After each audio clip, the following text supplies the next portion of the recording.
Bismillahirrahmanirrahim.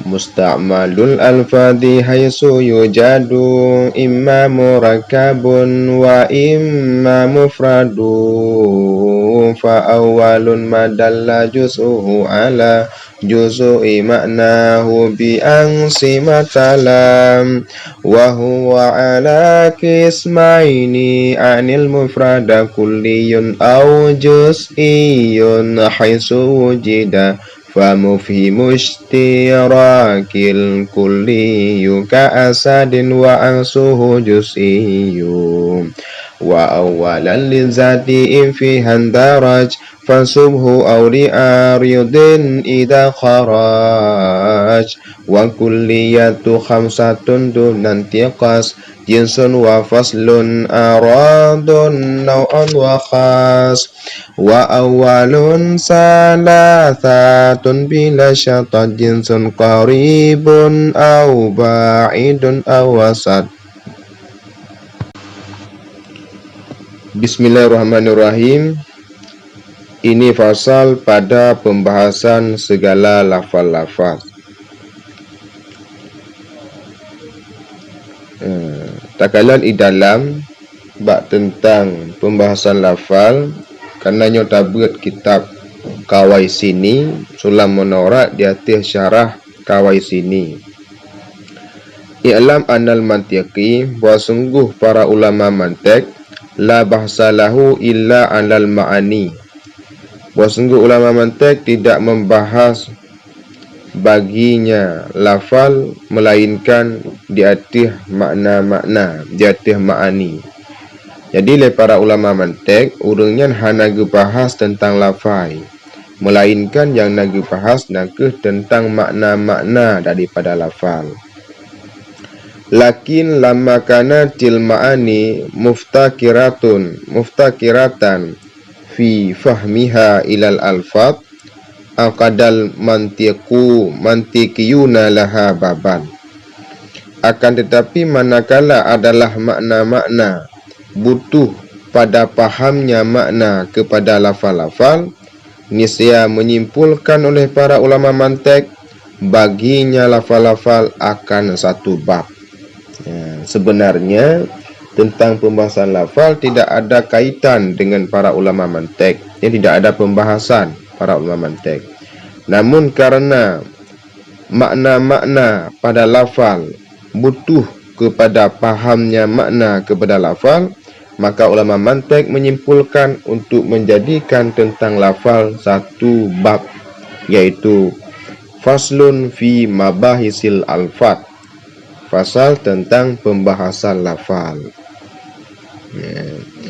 Wa qasamul musta'mal minha ilal murakkabi wal mufradi, dan para ulama mantiq membagikan lafal musta'mal kepada murakkab dan kepada mufrad, sebagaimana yang dikatakan dalam bait dalam nadam musta'malul alfadhi haitsu yujadu imma murakkabun wa imma mufradu. Bermula musta'mal lafal sekira-kira diperdapatkan akannya lafal-lafal manakala itu murakkab dan manakala itu mufrad. Sebelum kita berlanjut tentang lafal musta'mal, kita membahas dulu tentang lafaz. Lafaz adalah seperti yang telah diutarakan oleh ulama nahwu, lafal adalah sautun mustamilun ala ba'dil hurufil hijaiyah, yaitu suara yang melengkapi di atas sebahagian huruf hijaiyah. Lafal pertama terbagi dulu kepada dua, ada lafal musta'mal, ada lafal muhammal. Lafal muhammal adalah lafal yang tak memiliki makna. Adapun lafal musta'mal adalah lafal yang memiliki makna. Tentang lafal muhammal tidak ada pembahasan dalam ilmu mantiq karena tidak memiliki makna. Karena lafal yang ditinjau oleh ulama mantiq adalah maknanya, dan makna tersebut adanya pada lafal-lafal yang ada makna. Maka tentang lafal musta'mal ada kaitan, adapun tentang lafal muhammal tidak ada kaitan oleh para ulama mantiq. Lafal musta'mal sekira-kira diperdapatkan terbagi kepada dua. Yang pertama murakkab dan yang kedua yaitu mufrad. Lalu bagaimana pengertian daripada murakkab dan bagaimana pengertian daripada mufrad? Dilanjutkan dengan nazam yang kedua. Fa'awwalun madalla juz'uhu ala juz'i maknahu bi'aksi matala. Maka bermula yang pertama. Yang pertama yaitu lafal murakkab, lafal musta'mal yang murakkab, yaitu madalla, yaitu lafal yang menunjukilah juzuk-juzuknya, yang menunjukilah bagian-bagiannya di atas juzuk maknanya. Artinya juzuk daripada lafal tersebut mengandung makna. Misalnya seperti lafaz Zaidun qaimun. Zaidun ada makna, qaimun juga ada makna. Makna Zaidun yaitu syakhsun, seseorang yang bernama Zaid. Adapun qaimun adalah kepala di atas, kaki di bawah. Maka per juzuk daripada Zaidun qaimun memiliki makna, itu dinamakan dengan murakkab. Dengan sebalik barang yang mengiringinya, barang tersebut artinya lafal yang mengiringinya. Maksud lafal yang mengiringinya yaitu wa imam mufradun, yaitu lafal mufrad.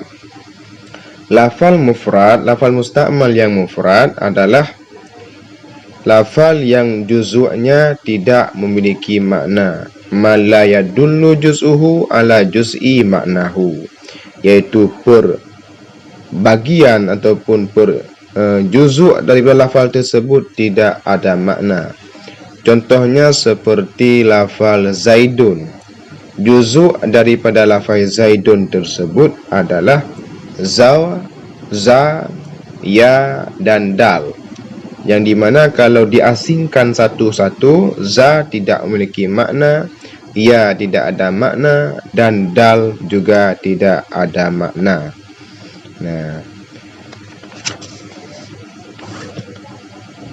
Dilanjutkan dengan nazam yang ketiga.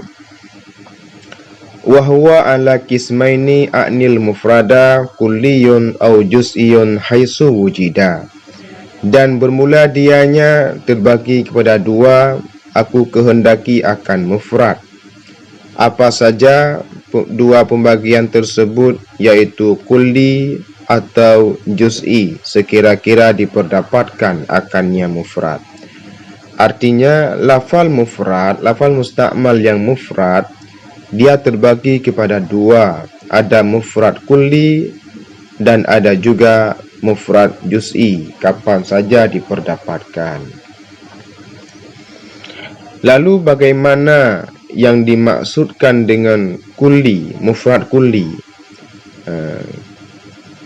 Sebagaimana kita lihat dalam syarah Al-Kawaisini pada matan Al-Kulli, wal makna fakulli huwa ma'ufhima istirakan baina afradihi bi mujarradi ta'akulihi ka asadin. Kulli adalah lafal yang dipahamkan bersyarikat di antara afrad-afradnya dengan semata-mata ta'akulnya, yaitu suatu lafal yang mana lafal tersebut dapat dipahami bersyarikat di antara para afrad-afradnya, seperti lafal asad dan lafal insan dan lafal hayawanun, yang dimana lafal tersebut mempunyai afrad. Asad ada afrad. Afrad asad adalah para singa-singa, 1, 2 dan sampai seterusnya. Dan seperti juga lafal insan juga ada afrad. Afrad pada insan misalnya seperti Zaidun, Amrun, Bakrun, dan saya sendiri dan anta semuanya. Itu adalah afrad insan, yang mana makna daripada afrad tersebut semuanya sama, yaitu Zaidun bermakna hayawanun natik, Amrun juga bermakna hayawanun natik, dan Bakrun juga bermakna hayawanun natikun. itu namanya mufrad kulli, yaitu satu lafal yang dipahamkan musyarikat pada afrad-afradnya. Nah, itu namanya mufrad kulli. Kita bahas sedikit tentang mufrad kulli. Kita lihat di dalam syarah kasamahul akdamun ila salasah aqsam. Para ulama muqaddimin mereka membagikan lafal kulli kepada 3 pembagian, dan membagikan oleh para ulama mutaakhirun kepada 6 pembagian. Artinya 3 pembagian yang telah dibagikan oleh para ulama muqaddimun, para ulama mutaakhirun membagikan lagi 3 tersebut menjadi 6 pembagian.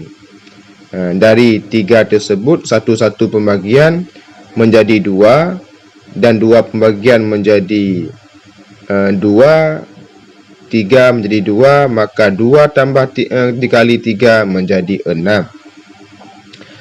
Pembagian yang pertama yaitu oleh para ulama mutaakhirun membagikan yang pertama kepada lafal yang mustahil wujud, seperti berkumpul 2 yang berlawanan, dan kepada lafal yang mungkin wujud, seperti laut daripada air raksa. Laut daripada air raksa mustahil wujud, namun dia mungkin wujud. Bukan. Dan bagian yang kedua yaitu kepada sesuatu yang mungkin wujud, contohnya seperti laut daripada air raksa. Dan membagi oleh mereka itu akan pembagian yang kedua, yaitu ma wujida minhu wahidun faqat ila ma yastahilu wujuduhu ghairuhu, yaitu lafal yang afradnya hanya dapat diperdapatkan cuma satu saja, kepada barang yang mustahillah wujud selainnya beserta satu afrad tersebut, seperti lafal ilahun. Lafal ilahun adalah lafal kulli, namun lafal tersebut afradnya cuma boleh 1, tidak boleh ada 2, 3 dan seterusnya, karena Tuhan tidak boleh 2, 3. Dan pembagian kedua tersebut terbagi lagi kepada yang kedua, yaitu kepada barang yang mungkinlah wujud selainnya. Artinya sesuatu yang diperdapatkan cuma satu afrad, namun mungkin untuk wujud afrad yang lain besertanya, seperti lafal syamsun. Syamsun itu lafal kulli, dia cuma ada satu afrad, tapi untuk memungkinkan adanya afrad yang lain besertanya, misalnya ada 2 matahari, 3 matahari, itu mungkin untuk ada keberadaannya. Namun Allah Ta'ala tidak menciptakan 2 matahari, hanya menciptakan 1 matahari. Wa qasamu salasah, dan membagi oleh mereka itu para ulama mutaakhirun akan pembagian yang 3 kepada barang yang dapat diperdapatkan daripadanya akan afrad mutanahiyah, yaitu lafal kulli yang dapat diperdapatkan afradnya dengan ada batas, ada penghabisan, seperti lafal asad. Afrad ada asad, yaitu singa-singa, yang mana singa tersebut ada penghabisan, misalnya seperti saat datangnya hari kiamat. Dan juga kepada afrad, kepada lafal yang diperdapatkan daripada afradnya dengan ketiadaan penghabisan, dengan tanpa ada batas. Contohnya lafal kulli seperti sifat, maujud dan syai' wasabit. Maka afrad-afrad daripada sifat, maujud dan seterusnya tersebut ketiadaan penghabisan, ketiadaan terbatas. Alasannya karena termasuk dalam afrad dalam kategori sifat tersebut, yaitu sifat-sifat wujudiyah, lagi yang qadimiyah, lagi yang menetap dengan zatnya Allah Ta'ala, yaitu sifat-sifat Allah Ta'ala. Sifat Allah Ta'ala tanpa ada batas, tanpa ada penghabisan. Waqad dalla dalilu minas sunnati ala annaha la nihayatalaha. Karena telah datanglah dalil, telah menunjuki oleh dalil, nyata dalil tersebut daripada hadis yang menjelaskan bahwasanya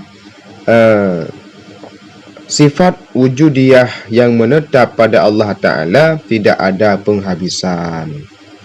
Nah, maka lafal kulli tersebut terbagi kepada 6. Dari 3 pembagian, mekar dari 1 menjadi 2. Pembagian yang kedua juga terdapat 2 pembagian, maka jadi 4. Dan pembagian yang ketiga juga ada 2 pembagian, maka menjadi 6 pembagian. Ka'asadin wa angsuhu juz'iyu, contoh lafal kulli seperti asad, dan sebaliknya kulli yaitu juz'i. Lafal juz'i adalah lafal yang tidak dipahamkan masyarakat. Artinya afrad-afradnya tersebut tidak mempunyai afrad, hanya dia mempunyai dirinya sendiri, tidak dipahamkan masyarakat. Contoh lafal juz'i tersebut seperti Zaidun. Zaidun tidak mempunyai afrad.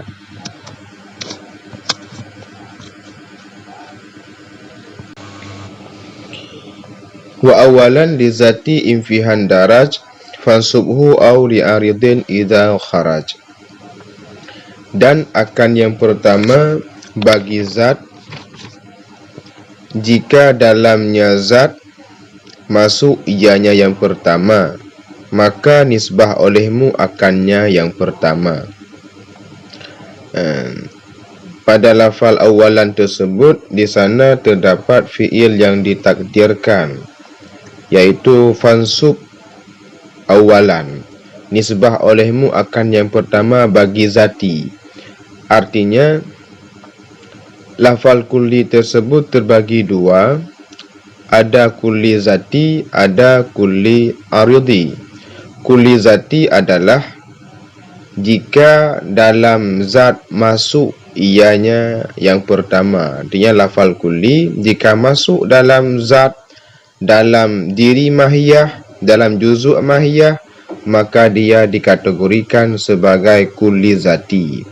Seperti pada contoh mahiyahnya al-insan. Adapun yang jadi juzuk mahiyah adalah al-hayawanu natiqun. Lafal hayawan tersebut merupakan juzuk daripada lafal insan. Natiqun juga merupakan juzuk daripada lafal insan. Maka al-hayawanu dan natiqun merupakan kulli yang zati karena masuk dalam zat ataupun masuk dalam mahiyah, menjadi juzuk mahiyah. Adapun yang aridi, idza kharaj, jika dia keluar daripada zat, daripada mahiyah. Aridi tersebut terbagi 2, ada aridi khas, ada aridi am. Aridi khas, dia memang bukan diri mahiyah, bukan juzuk daripada mahiyah. Namun kalau dia merupakan terkhusus ada pada mahiyah, dia juga dinamakan dengan aridiyah khas. Contoh seperti dhahik bagi insan. Dhahik, tertawa, cuma dimiliki oleh insan, terkhusus pada insan. Namun dhahik tersebut tidak merupakan juzuk daripada hakikat insan, karena dhahik bukan hayawanon dan bukan natiqun. Kalau dinisbahkan bagi insan, juga aridi tersebut terbagi kepada aridi am. Aridi am adalah umum, tidak terkhusus kepada mahiyah. Kalau disebahkan kepada insan, aridi am tersebut contohnya seperti masyi. Masyi artinya berjalan. Berjalan tidak hanya dimiliki oleh insan, juga dimiliki oleh makhluk yang lain seperti sapi misalnya, seperti ayam juga ada sifat berjalan. Maka masyi tersebut merupakan aridi am. Arid dikarenakan dia keluar daripada juzuk mahiyah, am tidak terkhusus kepada mahiyah, juga dimiliki oleh selain mahiyah.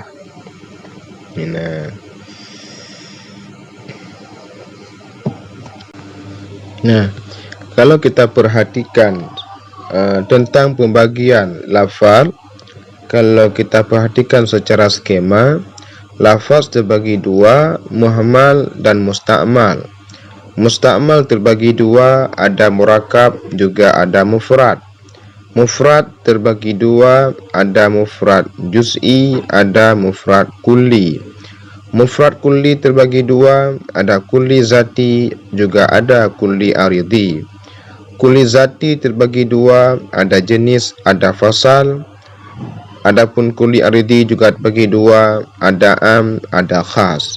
Nah, sekarang kita lanjutkan dengan nazam yang ke-6. Wa kulliyatu khamsatun dunan tiqas jinsun wa faslun aradun nau'un wa khas. Tentang pembagian kulli. Lafal kulli tersebut memiliki 5 macam, dunan tiqas dengan tanpa kurang. Lafal kulli terbagi pada 5 macam. 5 macam tersebut tidak kurang, artinya bukan 4, 3, 2 dan 1, namun ada 5 macam. Yang pertama yaitu jenis, yang kedua fasal, yang ketiga arad, yang keempat no', yang kelima khas.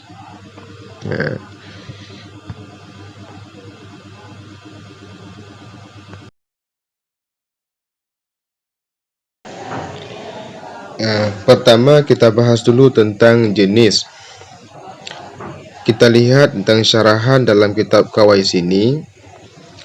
Jenis wahwa kulli mukawwalun ala kasirina mukhtalifina fil hakikati fi jawabi ma huwa.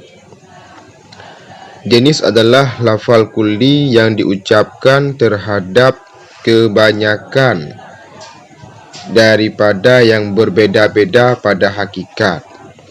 Pada hakikat yang berbeda-beda, contohnya seperti insan, faras dan himar. Pada suatu kelompok, ada dalam kelompok tersebut insan, ada kuda dan ada keledai. Lalu ditanyakan orang, mahua, apakah itu? Lalu orang menjawab, hayawanun. Menjawab hayawanun daripada pertanyaan mahua, yang dimana di sana terdapat insan, faras dan himar, itu dinamakan dengan jenis. Karena terbenar kepada hakikat yang berbeda-beda.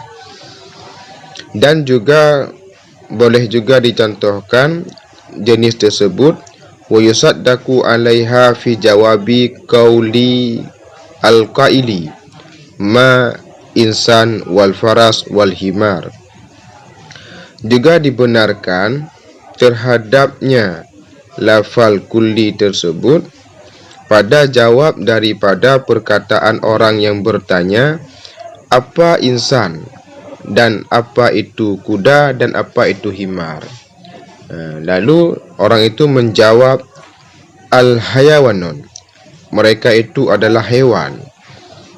Itu juga terbenar lafal haiwan tersebut kepada lafal kulli, karena dengan lafal hewan terbenar kepada insan, juga terbenar kepada kuda, dan juga terbenar kepada keledai.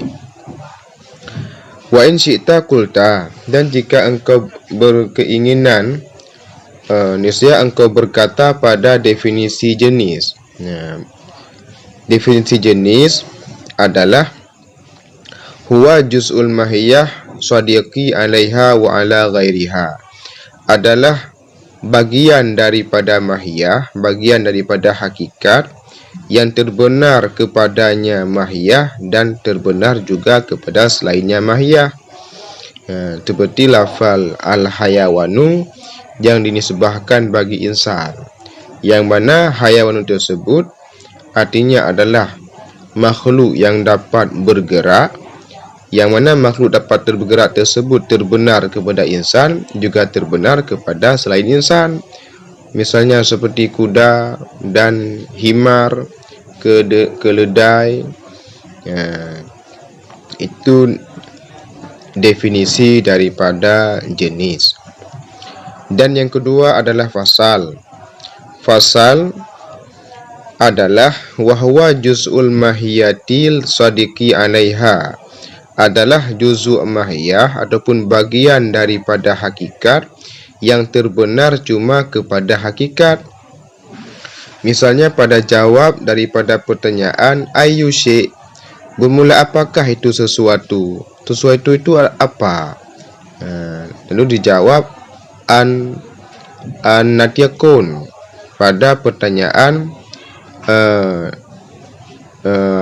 terhadap kelompok orang-orang yang terdiri daripada Zaid, Umar misalnya. Tanyakan itu apa? Itu adalah orang ataupun makhluk yang berfikir.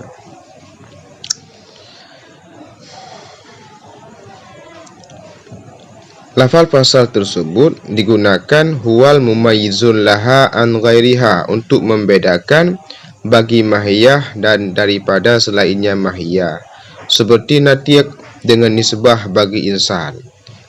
Misalnya pada suatu kelompok di sana terdapat ada insan, ada himar, ada faras, ada kuda. Lalu orang bertanya, insan itu yang bagaimana? Insan tersebut adalah yang berfikir, untuk membedakan antara insan dengan kuda dan antara insan dengan keledai, kedelai. Yang kelima adalah arat. Arat itu terbagi dua, ada arat am juga ada arat khas.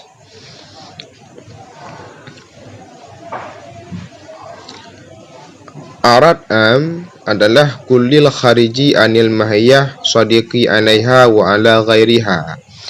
Arat am yaitu kulli, lafal kulli yang dia tidak termasuk dalam juzuk mahiyah, yang juga terbenar kepada mahiyah dan selainnya mahiyah. Seperti al-masyi binisbati lil insan, seperti berjalan dengan nisbah bagi insan. Karena sifat berjalan tersebut terbenar kepada insan juga kepada selain insan. Karena misalnya seperti kuda juga dia bersifat dengan bisa berjalan.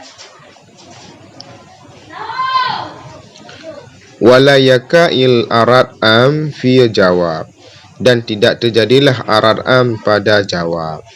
Di saat orang bertanya bagaimana insan itu yang bisa berjalan, itu tidak boleh dijawab dengan arat am, karena masih bisa masuk afrad yang lain yang bukan insan. Dan yang keempat adalah no. No adalah kulli yang diucapkan akannya kulli terhadap kebanyakan daripada yang sama pada hakikat. Misalnya ada beberapa hakikat yang berkumpul, ada Umar, ada Zaid, ada Bakar, ada dan banyak-banyak orang berkumpul dalam satu kelompok. Lalu ada orang bertanya, ma huwa? Apa itu? Siapa mereka? Lalu ada orang menjawab, insan. Maka lafal insan tersebut terbenar kepada Zaid, juga terbenar kepada Umar, dan terbenar kepada Bakar. maka insan adalah menjawab daripada kulli yang kebanyakan adalah yang sama pada hakikat. Maka jatuh lafal kulli juga pada misil perkataan engkau, ma Zaidun wa Amrun wa Bakar. Siapa itu Zaid, Umar dan Bakar? Lalu ada orang menjawab, mereka adalah insan. Maka lafal insan tersebut adalah lafal kulli karena terbenar kepada insan, terbenar kepada Zaid, juga terbenar kepada Bakar, juga terbenar kepada Umar. Karena mereka, Umar, Zaid dan Bakar adalah hakikat yang bersatu pada makna. Makna Zaid hayawanun natiq, Amrun juga hayawanun natiq, dan Bakrun juga hayawanun natiqun. Dan yang kelima adalah khas. Khas adalah lafal kulli yang keluar daripada mahiyah namun terkhusus dengan mahiyah, itu namanya khas. Khas adalah lafal kulli yang dia tidak termasuk dalam juzuk mahiyah, tidak termasuk dalam pembagian mahiyah, dalam definisi mahiyah, namun dia khas, terkhusus, hanya dimiliki oleh mahiyah saja, oleh hakikat demikian. Seperti dhahik disebah bagi insan. Sifat dhahik, tertawa, hanya dimiliki oleh insan, namun dhahik tersebut tidak termasuk dalam bagian insan, dalam bagian definisi insan. Karena definisi insan adalah hayawanun natiq, tidak termasuk zahik di sana. Wa awwalun salasatun bila syatat jinsun qaribun aw ba'idun aw wasat. Dan bermula yang pertama, itu ada 3 bagian bila syatat dengan tanpa lebih.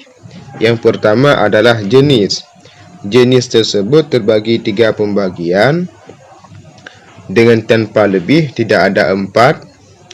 3 pembagian tersebut yaitu jenis qarib, jenis ba'id dan jenis basit ataupun jenis mutawasitah. Lalu apa yang dikatakan dengan jenis qarib? Jenis qarib adalah ma la jinsa tahtahu bal tahtahu anwa'un, adalah satu jenis ataupun satu lafal kulli yang tidak ada jenis di bawahnya, namun di atasnya, namun yang ada di bawahnya hanya beberapa no. Seperti hayawanun. Hayawanun nisbah bagi si insan itu merupakan jenis qarib karena lafal hayawanun tersebut tidak ada jenis di bawahnya, dan hanya saja di bawah daripada lafal hayawanun tersebut hanya ada no. Contoh no tersebut seperti insan, faras dan seumpama keduanya.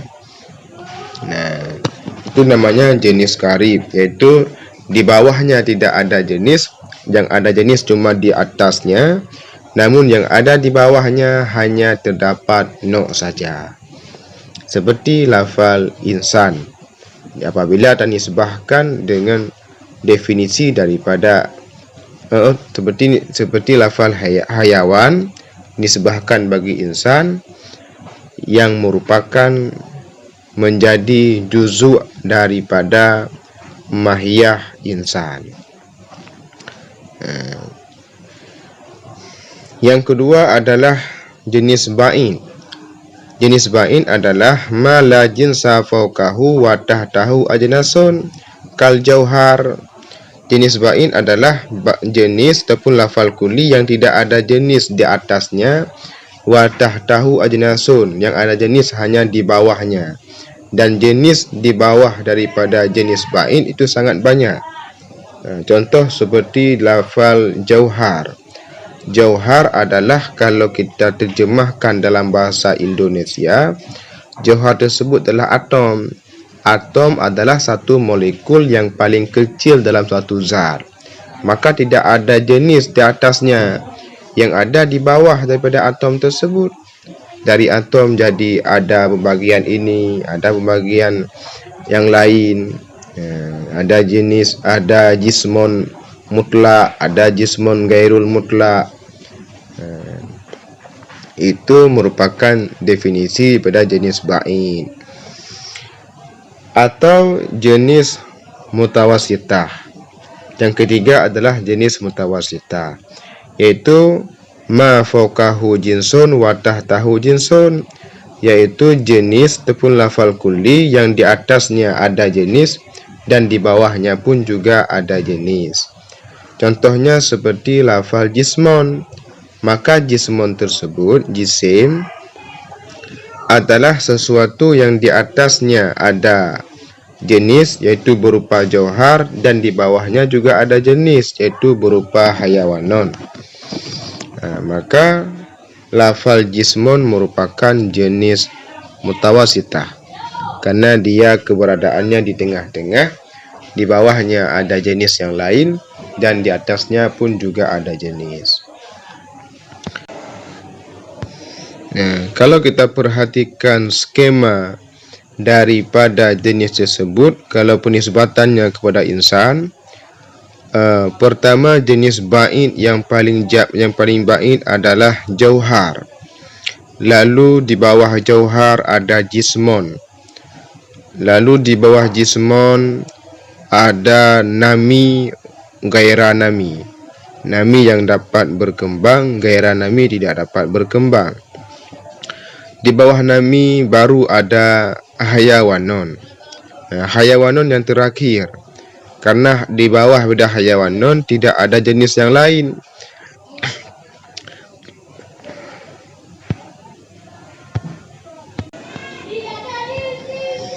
Karena di bawah hayawanon hanya ada no. Misalnya seperti insan dan faras. Insan dan faras tersebut no, bukan jenis. Dan di bawah no tersebut hanya terdapat yaitu lafal juz'i seperti amrun, zaidun. Amrun dan zaidun adalah juz'i karena tidak ada afrad. Maka jauhar sebagai jenis ba'id, jismon merupakan jenis mutawasitah, nami juga termasuk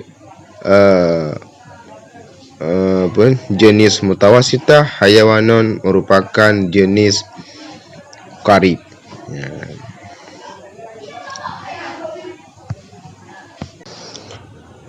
Mungkin onda nilai tinggal akan dah bahas tentang bab yang lain. Hanya sekian. Assalamualaikum warahmatullahi wabarakatuh.